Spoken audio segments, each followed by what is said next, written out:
Welcome back to the podcast, everyone. Today I'm with three members of a band called College Radio. Woo! Yeah, Hello. that's us. Yes, sir. And it's funny because I actually got to meet you guys before even having you guys on the podcast. I was creepily sitting in a chair off camera listening to Evan and Gordon's podcast with Nate Lewis.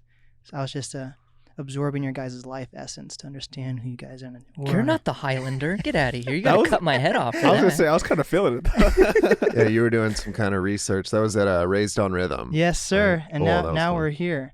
So I'm becoming hip to bands. So I learned that project is a word that people in bands toss around a lot, and projects associate with like different bands you guys have been in, versus like where I feel like pop or hip hop projects usually mean an EP or an LP. Maybe bands use that as well, but It's a split of the two. okay. We've been throwing around LP quite a bit lately. There we go. Indeed. So let's introduce. I'll introduce you guys. So we got Gordon to the left of me. Hey. Then we got Melvin Hey. to the diagonal of me, or adjacent. Yeah, there you go. And then we got I know your name. That's cool. It's Evan. It is Evan. There we go. You were in I thought it was glasses last Jacob. time. I was, yeah. Damn, you're still sorry looking about cute, that. man. Thank you. I appreciate that. I wasn't worried about it, but thank you. There we go. So I want to hear about all the different projects you guys have been in to start off. So let's start with Evan. All right, on. My first band was Photon Pharaoh. It was kind of thrashy punk thing. We called it like bubblegum thrash. So it was kind of like Death from Above. I don't know any bands. You guys are like Right my on. third band. So I'm trying to learn more about bands. So what is thrash to begin with? Oh, Big we were question. just, instead of playing well, we played fast. Okay. I think that was kind of the idea. It had a very kind of antagonistic bent to it, like, insult the audience and steal their drinks and spit on them and stuff like that. It was certainly a vibe. It was, the nice way to put it is challenging.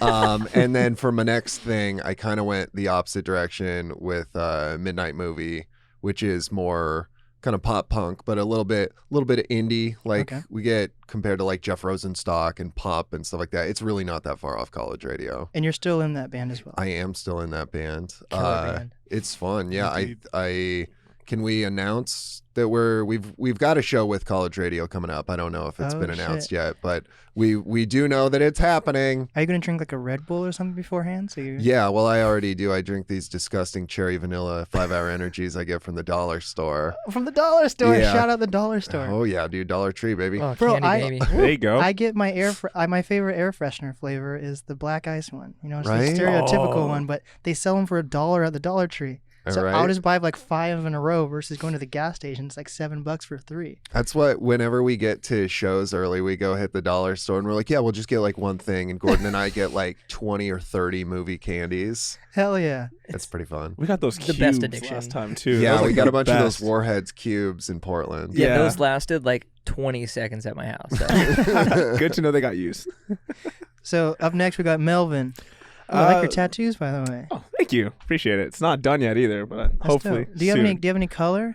No, I didn't really get any planned, but I know I have stuff in the works for some color tattoos on the There you legs, go. but that's in process. I thought it was. I didn't realize why black people don't get color, but it also just doesn't show up on us that well. That's what I was going to say. That's kind of the majority of why I came into it with ideas like, I should do some color here, but he goes, I wouldn't recommend it. All right, I'll follow your lead. There's a couple colors that pop, though. Like, you have to pick and choose. I've got like Yeah. red and The but reds will do. I have red, but then I have like blue That's and cool. green, but you can't tell that it's like blue and green. I can like tell that. that they're both either blue or green. Yeah, I can there tell you they're go. in There that you general go. family. It's enough to get the conversation started, at least, and you can clarify. Oh, well. Is that blue or green? Yes.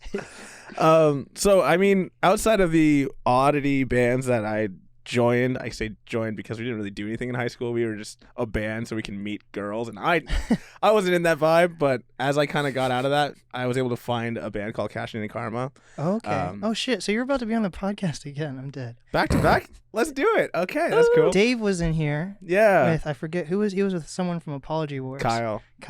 They're roommates, and they get to do that Okay, fun there we stuff. go. So you're coming back on soon. Yeah. Funny enough, I've been finding that to be the case a lot of the ways with these bands kind of both putting out new work and getting themselves, back out into the scene with us coming all back from quarantine. But I've been in that band on and off for the last almost 10 years. Oh shit! So, How old are you? I'm 26. Okay, you're 26. And Yeah. how old are you, Evan? Oh, don't worry about it. There we go. I'm 35. No, you're not. Yeah, Shit. unfortunately, Really? I am. That's crazy. That is not something I would pretend to be. Is that like your actual hair color then? No. It's just for men. No, there's a lady on the box. No, Melinda. actually, my gal will be happy to hear that because I used to do it just like ice white, Ooh. and now she wants me to do a more natural color. So apparently, I've fooled somebody. Woo! There you go. There we go. But yeah, going with them, we've been on and off, trying to tangent back. But yeah, I've been on and off with them. I left for school, went back after I kind of figured that out. I left to go get married, try to teach, do all that stuff. And Wait, then, figuring out school, does that mean you dropped out or you finished? No. I finished. And then I rejoined the band my senior year. And then after a couple of years being in that band for a while, I just decided I needed to figure out what I wanted to do, thinking, I don't know. I honestly don't know what I was thinking back then, but I just knew I wanted to try to find ways to settle myself. So I got married. I started teaching at a local school that I was at. And after quarantine happened, I decided, I really do miss music. That was like the one thing I was missing in my life. Mm-hmm. And so I hit them up, actually. They were one of the first bands I talked to because I was just like, I really enjoyed it. I know when I left, it was amicable. We didn't have any ill feelings. And they welcomed me back with open arms. And I'd say maybe about 4 or 5 days after I announced I was back with Cash and Karma, Gordon hit me up and said, hey, we have a lead guitar spot and we were wondering if you're interested. And I was like, it's a pop punk band. They sound like all the bands I like to listen to. And every time we played together, it was like this energy was just unreal. So I was like, yeah, no way I'm not saying no to this. I have to go for it. So it's been like this whole roller coaster of balancing all of the stuff going on with Cash and Karma and all the stuff going on with college radio. And it's been like the happy accident that is now my life, because now I'm doing double shifts of music in my week. Last week we played our EP release for Cash and Karma at the High Dive, and then 2 days later I'm playing Elko with these guys, and we're just tearing it up. So that's dope. It's like that's life to me right now, and I love it every second. You gotta do Cash and Karma, Midnight Movies, and college radio. Dude, that bill. Me and Evan are gonna be tired, but it's gonna be fun. It'll be doable. It needs to be done. We can do that. It needs to happen. There we go. Simple as that. Up next, we got Gordon. Oh, man. So, there's been this long-running joke of I've been in every single Seattle band since the dawn of time. Because technically, I'm old, too, actually. I'm 35. What the guy? I'll be 35 in a couple days. We played a show, and I'm going to say it. Everyone thought my birthday was September 11th. That was my little cousin's birthday. Happy birthday, Aaron. My birthday is September 27th because I'm a lucky 27. Ooh, it is. But I've been in a lot of bands, and I'm going to name them off real quick so we can get to the good ones. So my first band was called Theme for Murder. I was 18 when that first started. I did play in bands in high school, but they didn't really do a whole lot.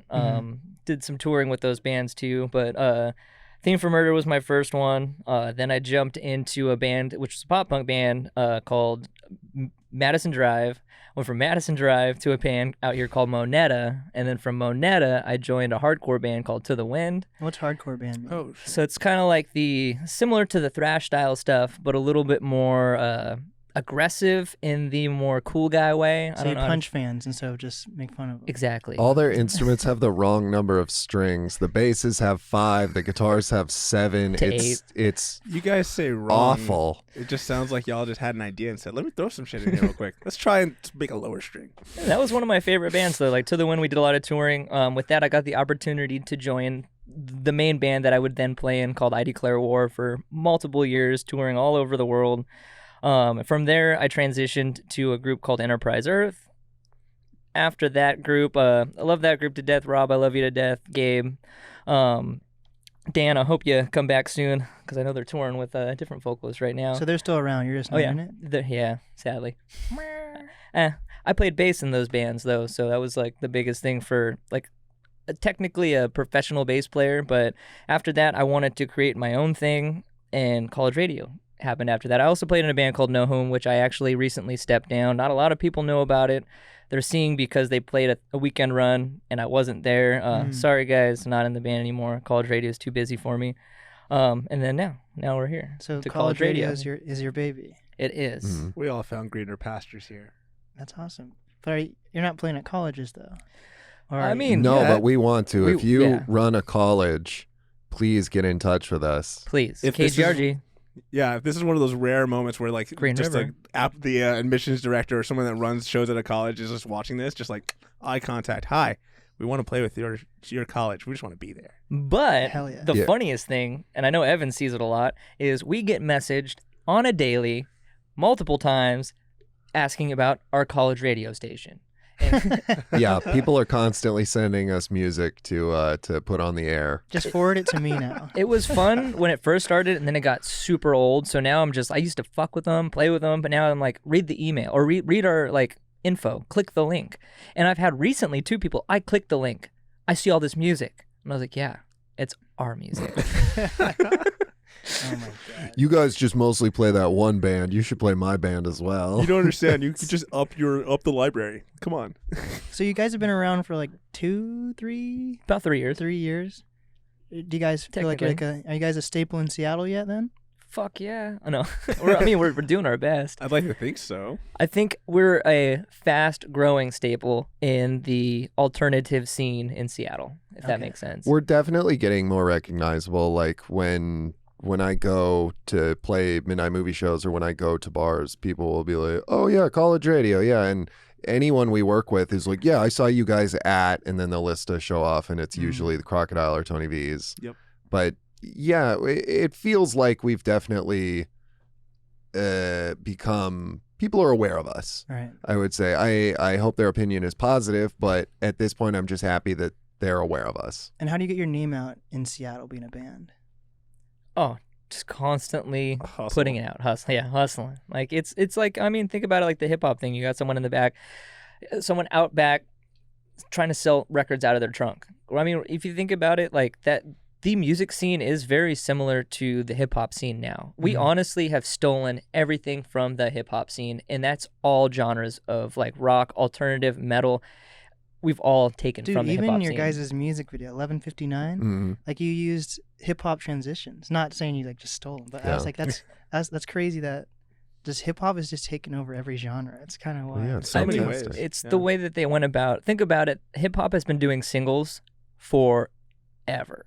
What is all these bands doing now? Like us, we're releasing it by singles, and at the end, you get a record. It's just easier. And I think honestly, the hip hop scene realized that everybody has a really short attention span, and they were smart about it. Hence, why the hip hop scene was was always making a good amount of money Mhm. Yeah. selling the records or songs. I also think the community as a whole kind of has improved because of it too. Because when you think about it, you see all these rappers and they have mixtapes, they have collaborations that work with other artists in their scene or in their group that they vibe with. Mhm. I'm seeing more and more bands getting to that route too, where they have like split releases or some kind of EP that comes out where it's like a joint effort between 2 bands. Mm. And that's just getting both of those markets to meet together, seeing their fan bases kind of collaborate, as well as just showing that the community can be, sufficient by forming that alliance, And I think a lot more bands, a lot more artists as a whole are starting to do that as well, which I love to see.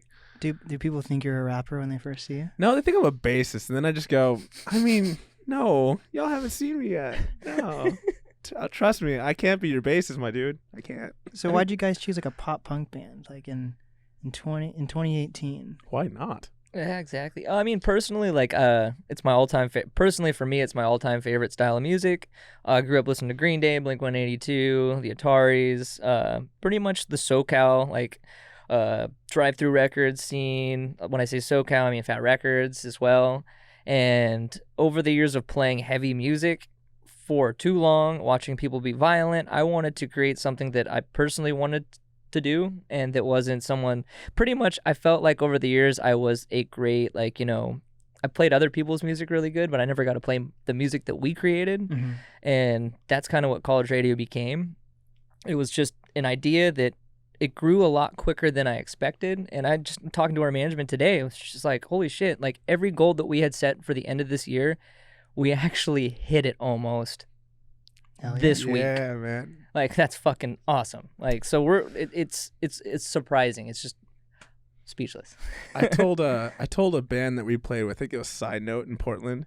I remember talking to them backstage before we went on, and I just told them how much I loved that these bands that are making this kind of music, the pop punk music that I feel like I'm right there with Gordon in the sense that like I grew up listening to a lot of stuff. I was a closeted rocker for about 4 or 5 years, and then I just was outright, I loved music like rock and punk and anything that could really get you in any kind of mood you're feeling, that anger, that happiness, sadness, all of that resonated with me.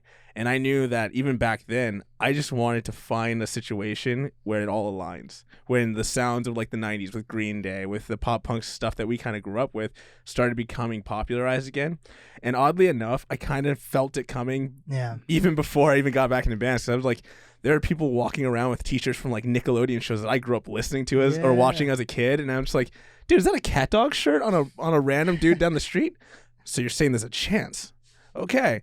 And like right now we're seeing it with the musicians that we grew up listening to as hip hop artists like MGK or even Willow Smith, who kind of had a vibe that was a little more on the indie side that of things. That album was, I liked 1 or 2 songs. It was so cookie cutter, which was kind of upsetting. But that's just it. So as much as I love them doing it, the fact that they are trying to make this happen means that there's a desire for an authentic pop punk sound in the popular stream. So that means it is getting back to that point. I told that band back then, even now, it's like we're seeing the opportunity. We just need to have authentic bands filling that void, and that's what really will drive it. We just hooked that train, and we're just trying to take the ride. Damn right. From there, like it's as long as you can jump on that train, it's all on you after that. Like if you can get on the train, that's the hardest part. But once you're on the train, just hold on tight. Hold on tight and make sure you do everything right at that point. And just be respectful too. That's the biggest thing in any industry. It's respect who you work with respectable people, and just don't be an asshole. Yeah, no gatekeeping. Yeah. Have fun. For my second podcast, the BBC podcast, hey, called Blake Burton, Brian Barnett Conspiracies. Okay, I was gonna ask. I don't know if I can. I pointed to. I didn't want to say anything, but it's mostly about conspiracies. But we decided to do an episode like a week or 2 ago about the return of pop punk, and my co-host and I, even though we aren't in pop punk, but we both enjoy it, we think it's actually rebranding to like hyper pop punk, and it's taking elements from what we enjoyed from like the late 90s, early 2000s, but we think it's like actually changing. Do you think that like hip hop and the original pop punk bands are going to be like clashing, or do you think it's going to become like one cohesive genre, or do you think there's going to be like split parts of pop punk? Because Ian Dior is a fucking hip hop artist that's making pop punk. Like, I think the lines are just going to start blurring more and more between the arts. And really the division I see that's still occurring is not so much between styles of music. It's not to just come out and say it, but it's kind of in levels of production, honestly. Like, MGK and stuff, it's all going to kind of sound the same, just, sliding levels of like, okay, the drums are more prominent, or okay, we have a guitar that sounds real this time. But it's all going to be pretty much the same, super produced, super shiny product. Same with whatever Willow Smith is putting out. I mean, you can slide the slider from pop punk to hip hop, but it's going to be pretty much the same thing. I think too with it, like think about it like Trippie Redd. Trippie Redd. Trippie Redd. Oh, no, Trippie Redd's a different guy, whatever. His transition, I mean, he had that song with MGK, got that candy, yeah. Like that was his transition from his hip hop stuff to jumping on the same thing and doing some of the more of the rock stuff. His stuff is a little more alternative, but then you have other, like Ghostmane, for instance, is that hip-hop guy that took the deathcore side and the heavy side. So that hip-hop transition to all sorts of alternative music is really starting to make its, that's not my favorite. I like the more pop-punk side of stuff, but, like, bring it on. Like, whatever people, like, that's the whole point of music is creating something different. As much as I love listening to the same thing, like, my favorite band's Alkaline Trio, I could listen to that same song and not get bored. But we live in a world where people get super bored super quick, so you need something that's either going to be a little bit different or something that's going to just catch. But do you think hip hop artists are always going to like kind of outshine in numbers to actual bands? Like hip hop is me and Oli, shout out Oli the intern here, he's producing this podcast for us. We were looking up like the rock charts on like Spotify and iTunes, and it was all like hip hop artists over actual like bands, and if there were bands, or like they were like older bands. So do you think newer bands are ever going to be able to outshine these hip hop artists? I hate to say it, as I think that there's a small gatekeep with that, almost just like in any industry, whether it be music, whether it be art, whether it be professional stuff. I mean, people are still trying to break out to be even like anybody else. Like soccer players, finally, female soccer players are now getting exactly the same deals as male. They're the first sports team, or like, correct me if I'm wrong, You're right. to do that. And I think that's what we should have for the music side of things. But I mean, in the end, it's if you're prettier, if you are doing something better, it doesn't matter if you're a good musician or if you write good. There's other things that add to the attributes, and they're going to outweigh, I think, till the end of time. I don't think that's ever going to stop. Mm-hmm. But that's where you have to, as a musician, figure out what you can do better to just even get out there. And like I said, you can jump on the train, get on the train. The rest is on you. Yeah. And I also would factor in there's so many more juggling out things that go on when it comes to a band versus an artist, like a single solo artist. You have more potential to get your personality and your character out there in the world as just one person, whereas as a band there's 4 or 5 people that are also creating this work that have to attribute the same message, the same direction that you have in order for that kind of success to be replicated as a solo artist. Like I think of back in the day with like Good Charlotte or even Blink-182, 3 guys, or in Good Charlotte's case, like 2 guys who had a very big personalities, very big, just a very big perception of themselves when you see them out on stage or even out in like the pop culture world. But I think it was easier for them because they had that same kind of drive, that same kind of style. Whereas other bands or bands that we see nowadays, there's always like 1 or 2 guys they're really good. They're a great part of the band, but you're not going to get a lot of backstory or behind the scenes or a lot of stuff that's going to be entertaining for the normal person. Right. So it's not going to be easy for that spotlight to stay on that group or on that person. There's a lot more you can build off of with one person having that same motivation, that same motif that you expect from them. And they can use that to be just like their calling card, their signature. Yeah, you even see that on social media. I've been doing like little just experiments, and for social media at least. Getting in the lab. Yeah, and what I've realized, even like the biggest band you can think of, still has like under 1 million followers. This is this is an exaggerated example, I feel like, but like the biggest band you can think of will have like under 1 million followers, even if they're huge, compared to like one hip-hop artist or pop artist, because people want to follow a personality versus a whole band, which I find very interesting. Yeah. Well, another element of this that I think we're kind of missing is when you're talking about these numbers, you're saying on Spotify, on iTunes, on social media. I think you might be missing a humongous swath of the market that is just not engaged in these admittedly younger forms of media. Because, I mean, let's talk about something that old people consume. Like, I bet on XM satellite radio, rock and roll lives and dominates. And so, and like you're talking about, they're making money on their SoundCloud and their Spotify. Well, what about all the stupid t-shirt licensing at Target? That's all bad rock bands. That's all Red Hot Chili Peppers and Led Zeppelin and junk like that.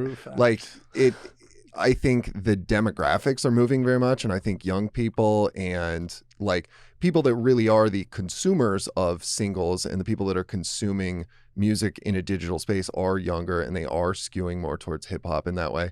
But to say that rock and roll is not still functional as part of art, or that it's not making money anymore, I think is a misnomer. I think we just don't see the people that are spending money on it because it's people that are my age or older. But what are your guys' target audience then? Like as a newer band then? Oh, anyone with ears. Pretty much. Got ears? Tight. Yeah, and we've seen a very even distribution of ages with college radio fans. It's really nice when we do all ages shows. The kids are coming out. When we don't do all ages shows, the grown-ups come out.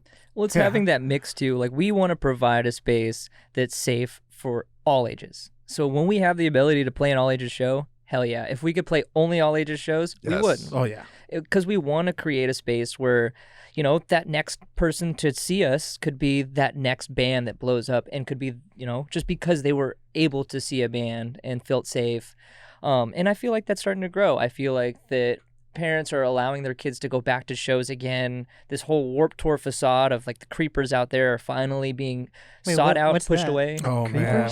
So okay. I mean, when it comes to the whole Warped Tour aesthetic, I think if I may, if we're talking about comparisons between pop punk and hip hop, I might be able to simplify this by saying that basically on the Warped Tour, everyone was Drake. Yes. Everyone was a creepy pedophile lover boy. Grooming Hey away. girl, how See old at are you? next What year. high school do you go Like to? in the crowd, you're saying, or what? Yeah. No, like in the bands. Yeah. Oh, I mean, wait, what's or the I'd say Warped both Tour? Is that a ways. tour? Like, who is Yeah. it? See, Okay, we got to go back to basics. Yeah. So Warped Tour is essentially like if you wanted to find your favorite band that was on like Fearless Records or like an indie or alternative type scene, you could probably find them one time at least at some point on Warped Tour. It's Blink-182 did it in their earlier days. I remember Eminem did it in his earlier days. Eminem, Pink. Demi Lovato. Demi Lovato. Yeah. Katy Perry. Yep. Yes. It was a staple for artists that were growing. You wanna fall in love. God, what is that? Postin, whatever his name is. He I became. know that song, I can't. But I don't know. People, if you know So- the melody, So it's kind of like Oh, a I festival think- type deal? Yeah, essentially. It was a big like Summer. punk rock It oriented would festival. go town to town over the entire summer. It's like pop punk summer camp. If Yeah. I'd really Punk Like a rock summer circus camp. event. Yeah. punk rock summer camp. You can get Skateboarding. anything. music, the works. Like, And these bands were all Drakes, you're saying? Or I mean, no, no. So there got to be a stereotype going around that a lot of these guys were taking advantage of the fact that they had younger fan oh, bases. God. it's not everybody. Yeah, I would say if no, you in a percentage, it would be like it was a very low 3%, percentage. but that 3%, 3% That is 3% crazy. was on- it was It's a got to be lot. lower than that. but there's Is it still enough- around, though? Or? no, Sadly, I think bet. there's a Warped Tour cruise. there is a Oh, road trip no. cruise. that Okay, was like that's a it. bucket list thing to play at too. Like just to get a band and be on a Warped Tour bill. Like that would have been a dream thing for me. But now it's like, well, what do we shoot for at this point? What's I would summer go thing? on that boat. Easily. I'd Yeah. we'd be playing, and I'd be like, yeah, Yeah. I'm cannonballing. I'm gonna just bring in the. I've done most that on drunk dry land. Like that's Get nothing. seasick. But the whole point is, like we want to create a safe place. We want to create a safe place for everybody, though, not just like people that are underage, but people of the LGBTQ community and just of people of color as well. Just because we want everyone to feel safe and not like feel uncomfortable. Because regardless, there are places in this world that people don't go to shows because they feel like they don't feel safe. Yeah. Mm. And that was the biggest thing as a band that we wanted to put out. Like, this is a fun place. You will not be pushed around in the wrong way, and if someone does, we will kick them out in a heartbeat. Like, And their asses. yeah, And I mean, Ooh. I And always we'll shame them, and we'll get the whole crowd to yell mean stuff at them. Uh-huh. I've always kind of felt like as a person of color that's dealt with the I wouldn't even say it was like shame, but it's like I'd be ridiculed for the stuff I listened to as a kid, and there were so many elements of music that I didn't navigate because I just was told it wasn't for me. I always kind of crazy. saw exactly right. I found it to be so stupid, but for me, whenever I play music, I always kind of have that mentality of like I want to be someone's gateway. I want to be someone that can see me playing or can see our band perform and just be like, that's not what I thought it was going to be when I think of a pop punk band. Let me see what else is out there. Like, I always just found that to be a really driving factor for me. I want no one else to feel like they have to choose this one genre to listen to and only listen to it. And if you went anywhere else, you're betraying it. Or to feel like it's not for you, you can't find anything you like out of it. I just want people to find the thing that they find passionate or they find a very happy place in and be able to continue to pursue it, even if it's not from that same band. So I think college radio and how we present ourselves on stage, and just as people, we do that. So I think like another band that does this is Action Adventure. Pop punk and color. I love that. Is that Hell in yeah. Seattle or outside of Seattle? They're outside of Seattle. They're actually going to be playing with Newfound Glory tomorrow for the Riot Fest and after what's party. and what's Newfound Glory? The best pop punk band in the world. whoa. One of the- We're getting into a different conversation now. Like, I can't name a single band from Seattle except you guys. Pretty awkward. Pretty awkward. The Martial Law Band, but that's more like I know them because they're more hip hop. Yeah. So True. besides that, maybe like Nirvana. Yeah. That's pretty much it. Yeah, mean, right. yeah, There's I no one think- else, listen right? like half of them. Just Nirvana. Harvey Danger and Heart, and that's all of them. Yeah. For pop punk, we were fortunate enough, like Amber Pacific is a band that's still irrelevant, that is from here. Still relevant. Relevant. Still irrelevant. This just became a beef right here. They're still they're still shelved, right? Sorry. Bring it. What's going on? No. I want to play with you. And then you got bands like This Providence from here, Gatsby's American Dream. There used to be so many. Like the Seattle scene was so big at one point. Like to branch off, you had Aiden.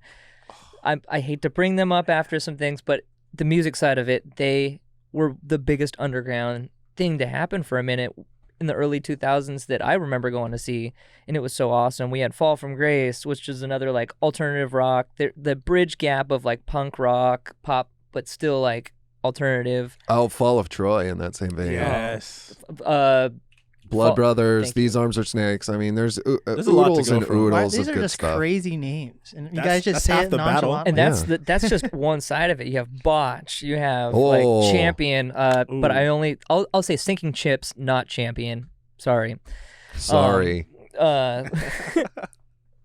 It goes on and on. There's just so many cool bands that have come out of this wonderful state of Washington. That's why a lot of people move here too. Oh, you know what I caught the last like 10 minutes? I was in Redmond. Oh, when was this? A couple days ago. Mhm. And I heard Float On, just like, I was in my Oh, car. I was yeah. like, what's Yeah. going on? And then turns out Modest Mouse was playing in Redmond. I caught the last song. Yeah. I was There you like, go. holy Oh shit. shoot. That's a good. Oh, that's a. They good played for show. 2 days in Redmond. I was like, holy shit, that's dope. Is that Marymore? That sounds like something they would do. Yeah, Yeah. we're not talking 2 days straight, right? No, Yeah, they played 2 back-to-back days at Marymore, if I'm not Oh, that's mistaken. crazy. beautiful. Just Yes. solid 48 hours, man. Just 48 Just hours like the straight. Grateful Dead. And I mean, it's gonna be just Dashboard and Float On for like a good 6 hours, and then they're gonna run through the rest of an album. So it's like, people keep bringing up Blink 182. Is that like the Jay-Z of pop punk, or? I'd say they're like They're a pretty That's a huge good answer. touchstone. That's a good one. Yeah. they're the that- cornerstone of that's- pop punk. I mean, Even still, like with their new music, like Okay, I well. would say that they've worked with rappers and stuff, and it's just been booty. Yeah. They've kind of gotten to a level where, on the strength of their earlier material, they'll kind of always have a place at the table. But I mean, Blink 182 was so popular, it's hard to overstate how big Enema of the State was. Like, Yeah. to give an example, I think my sister had that CD. Like, everyone, it was like Thriller. Everyone on Earth bought that album that had What's My Age Again All the and Small all the Things. small things. And I think Aliens Exist, and just it was such a huge cultural moment. I was just rewatching MTV Beach House 99 with Oh, Blink 182. They were the biggest thing in America live at set. that time. Yeah, and they were the definition of pop punk. Damn. And so many things that we associate with pop punk, you're just thinking, the jumping around and the poop and pee jokes and the stage banter and the throwing around blow up dolls at shows. It's all Blink 182. Like, they wrote the book on pop punk. It's Green Day opened the door. Nirvana opened the door. Yeah, Really, that's to the be thing. honest, Nirvana opened the door. Green Day, Not a whole lot of pop in that punk, no, though, baby. no, not a lot. Maybe No. Teen Spirit, does that count a little bit? That is the one that really That's the branched big it one out. for 'em. And Yeah, I definitely consider them a punk band. Yeah. Absolutely. I don't think of them as a grunge band, an alt band. No. They're a punk band. If I'm not mistaken, Kurt even says we're a punk band. I created this as a punk band. Yeah. But they all help open that door. And then, Less Than Jake, they were on tour with Blink right before Enema came out. And I remember the singer Less Than Jake on his podcast talking to Mark. He's like, I remember getting in the vehicle and you guys played me a couple of the songs. And I'm, holy shit. Like, this is it. Like, something's going to happen with you guys. And then literally they played Warped Tour that next freaking day. Arenas. Yeah. Arenas. Mm. It's just like Green Day. They went out, Dookie came out, they went on a club tour for half the tour, and then the record did so well that they went from clubs to arenas overnight. That's all it like- takes. Does that still happen though? Probably. Or? Yeah, if you think Absolutely. about it, look at, right now we can't really do a whole lot because, the pandemic, but it goes for other artists too. Lady Gaga was the same way. Like, I remember seeing her playing with the White Tie Affair at the Soto. Next time she comes back, she plays the Tacoma Dome. Damn. I think of like Dua Lipa. I remember I caught on to that wave like right around the time her debut album came out, and she was still like the unknown to America, still trying to get herself up to the next level.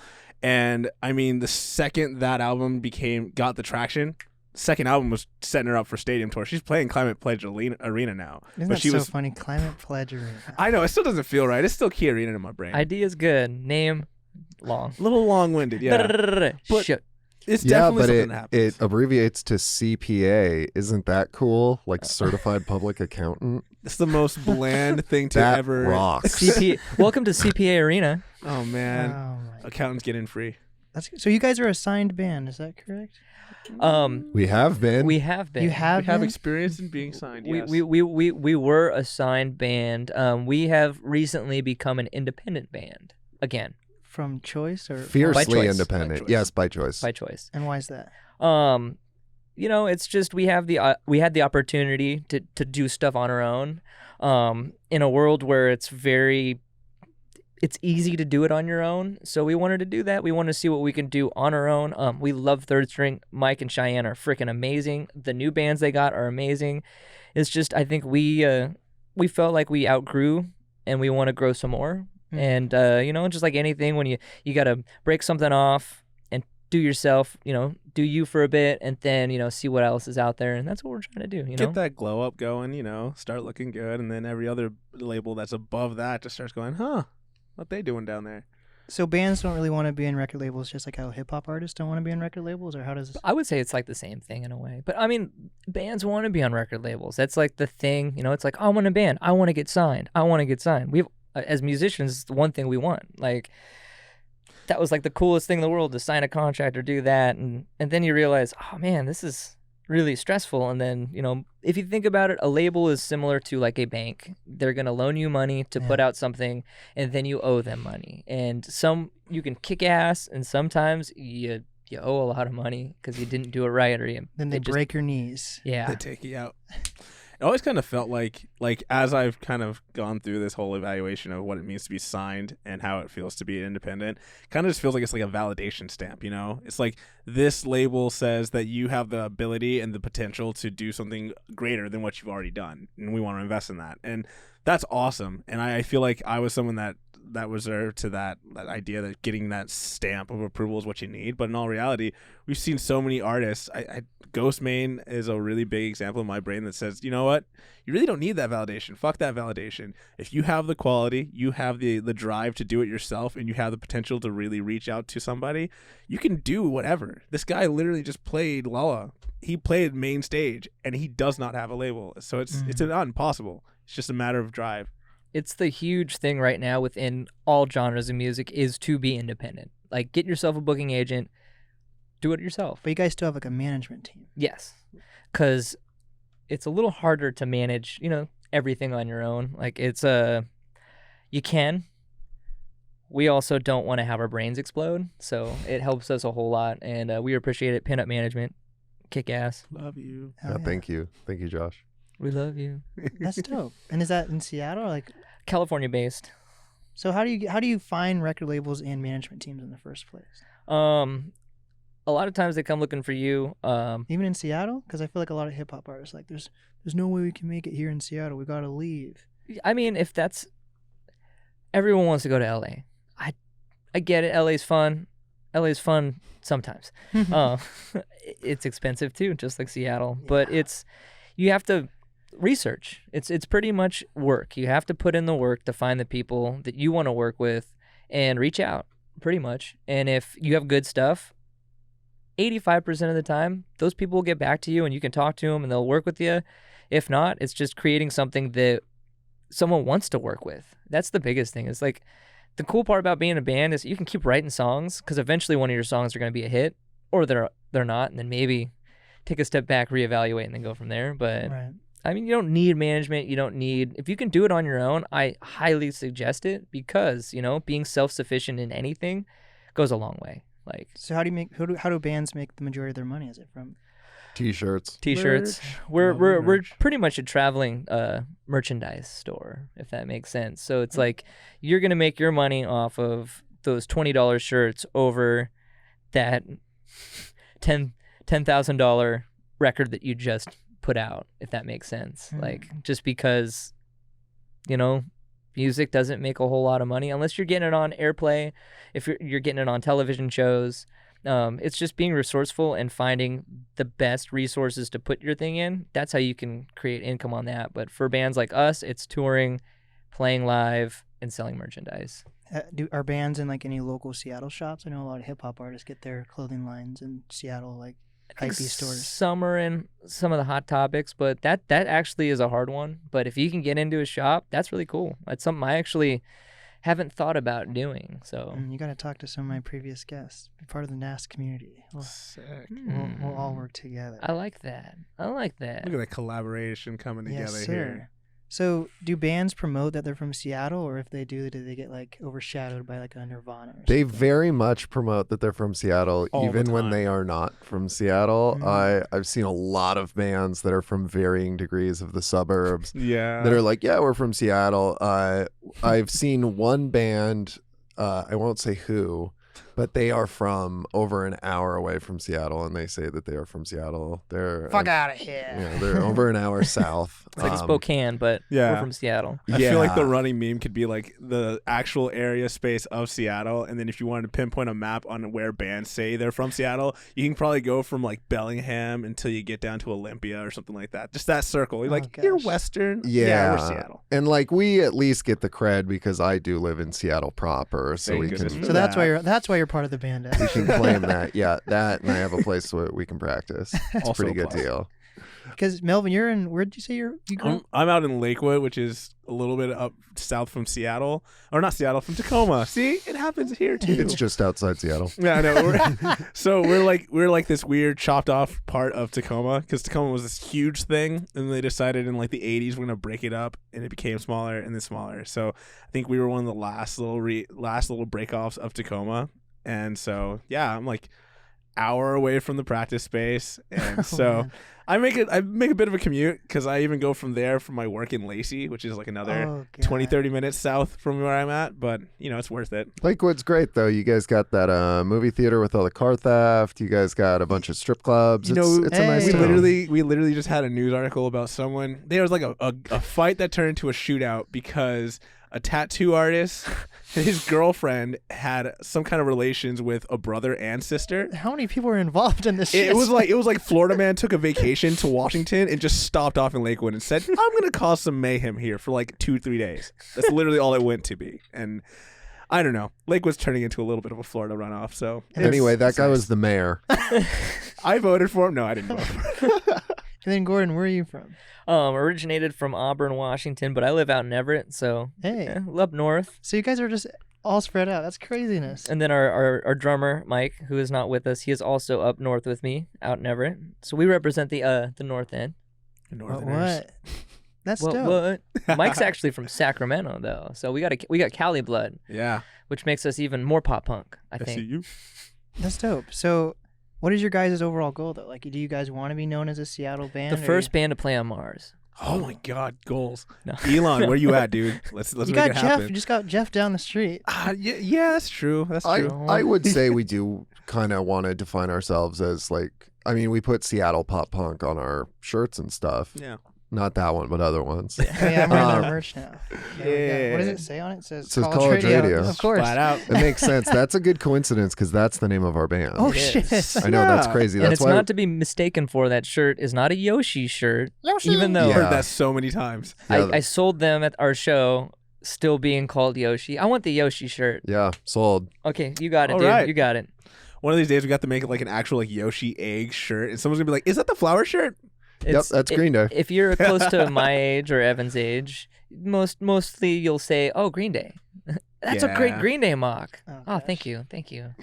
But yeah, in terms of goals, I think we do want to take over Seattle pop punk. I mean, you mentioned that you do see kind of a vacuum. You know, it's not the most visible thing. So we think we can climb to the top of that pile. That's our goal. I want to carry the flag, dude. Honestly, like I feel like with the kind of presentation we have as a band and how we present ourselves and want to, be some kind of staple for people to come back to in Washington, I think flat out we can be the people that carry that flag and really make sure that people know about Seattle pop punk, and knowing that we can really bring it.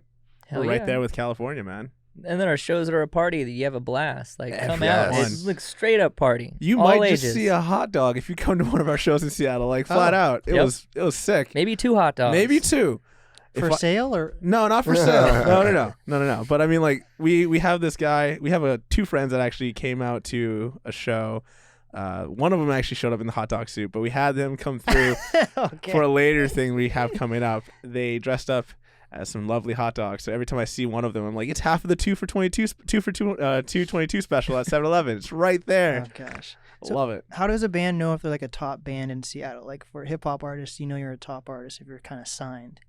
So how does that work for? I mean, it's back and forth, I want to say, because there's like, you have top artists, and then you have artists that are just doing really well, and they can be considered a top artist. I would say a top artist in our genre is going to be bands like the Home Team, who are just, I mean, they've been at it for a real long time, So it's, if you stick to it and you put out good music and you work hard, it pays off. And they're a prime example that it pays off if you work hard at it. And their new record comes out here in a little bit. Congrats, guys, Home Team. Sounds like it's going to be good. Martial Law Band, another one. Okay. Like, it's taking what you're good at and rolling with it and making sure that it's fun. You create this great atmosphere, and that's something we want to do too, like martial laws, have this awesome atmosphere that you can come out to and have a blast to. And I love Marshall for that. I met him at a McMinimans literally like 2 months before the pandemic hit. Damn. And then the pandemic hit. It's like, we've been trying to get a show. We'll get a show, College Radio Martial Law Band, pretty soon. Don't worry. We've been talking about it. Hey, I'll help you. See, you're part of the NAST community. Marshall's been on the podcast a few times. It's my boy. Man.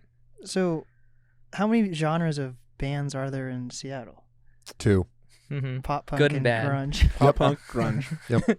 And that's our It's story. just rap and Bonda. Yeah. think I saw Speed Folk somewhere. Yeah, No. we call it Spoke. Spoke.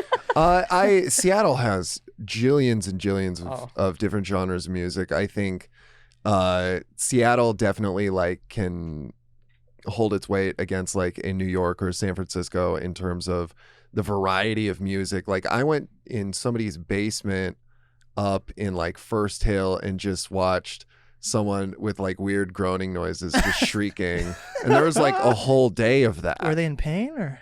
No, I was. No, but anything you were into in Seattle, you can go see. There's a band that's just cheerleaders and they play. You can see just electro shrieking nonsense. You can see anything in this town. It's Do we have wonderful. cyber goths here? Yeah. You Oh. know Oh, we yes. do, bro. Oh, yes. I can show you the store where you buy the neon gas masks. Dude. We got them. We got They're them right all. there with I those can big pants. I can tell you the guy, Pill Brigade, just played at Tony V's. Absolutely. If you were there, you would have been happy. I had Sir Sly on, and that was the first time I'd ever learned about cyber goth, and we are just making fun of it. We were that's Hey man, they're out there doing what they want and having fun. That's That why- industrial scene is wild. that's Yeah. white people's culture right there. Yeah. Hey, that's another one where we're talking about we might not see them doing well and making money, but they absolutely are. It's just not necessarily in a space that's visible to us. Mhm. But there's people don't get all dressed up like that unless someone's paying them to, man. You I gotta. sure wouldn't.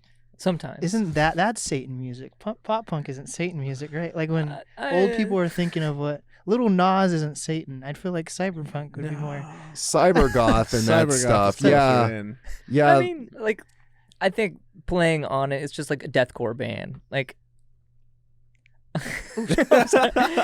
I have some tattoos that people instantly think that I'm a Satanist. Oh God, you have a swastika or something? No, that's not Satanist. That Yeah, would mean dude. I'm racist. There you go. So I Close have an but upside not. down cross on the back of my neck, and Takes up your whole back, or oh hell yeah, no, it's just the back of my little neck right here. Bada boom. But that's it's, how do I put it? Shock value. You got bands like Alkaline Trio, for instance. is People that a thought band in Seattle? they're a Chicago band, but they're a pop punk band, an alt pop punk band that is more towards the satanic side, the dark side, upside down crosses, but it's still catchy and poppy. I would say it's more God. just gothic, Yeah. honestly. Yeah. And gothic stuff, to be perfectly honest, is not satanic. It's Christian. Well, they all have memberships to the Church of Satan. Oh, do the Yes. Alkaline Trio? Mhm. That's pretty fun. Well, the more you know. The more I mean, they also have that song "Hell Yes" about Anton LaVey. Gosh darn it! I have messed up multiple words today. Wait. So, what is the main band genre or the top band genre in Seattle right now? Then I don't know that one.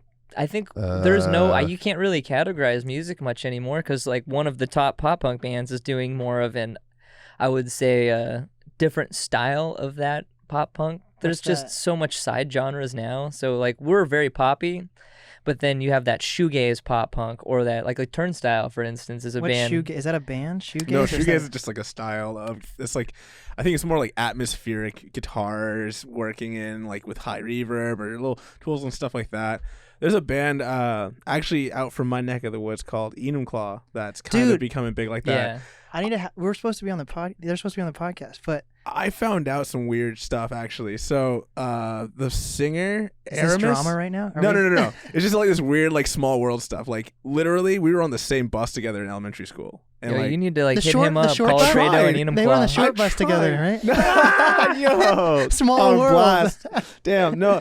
It's just like it's so weird because it's like this is like a neighbor, a guy that I was on the bus with in elementary school, and now he's doing the same kind of stuff. We lost touch, so it's like I try, but it's not like I'm that tight with him. But it's so weird to think this guy has also had the same kind of mentality of wanting to be in a band and do stuff like I've been doing. Is that the Steve Harvey guy? Yeah, he's got the mustache. He's Steve shaved head. Harvey mixed with Tupac. But like it's cool to see that kind of stuff because it means like there's people in my scene out here that want to do it. Like my best friend and through all the way to high school is in a fucking metal core. I can't even define their genre, but the band Extortionist. Can you be like a metal folk band? Is that a thing? Yeah, If you oh, want, yeah. anything's I mean, possible. sign They me play up. at Ren Sounds fairs heavy. and stuff, dude. Sounds heavy. Give me my mead. Like what? Celtic Frost? Oh yeah. Just Yeah, like, dude. I need my mate. I was talking to Gordon before, and I feel like Enumclaw needs to do some more research on their name, though, especially with the city and See, Washington. I thought they were from Enumclaw, and that's why they use the name. But I You guess can't not. the lead guy can't be black and be called Enumclaw. It's true. I mean, the best band since Oasis. What's I thought that was Oasis? Blur. Oh, don't say that to them. Wait, what was it? That's the slogan, best band since Oasis. Ooh. But there's also Oasis and Blur. Blur is the more poppy side of that style, and then you have Oasis, who is like, I would say work more towards it's like the working man's band. Yeah. Enumclaw, we'd love to play with you. Seriously. Mm-hmm. Aramis, hit me up again. I said, hey, it's fine. Have fun in New York. Have fun on that tour. Kill it. There we go.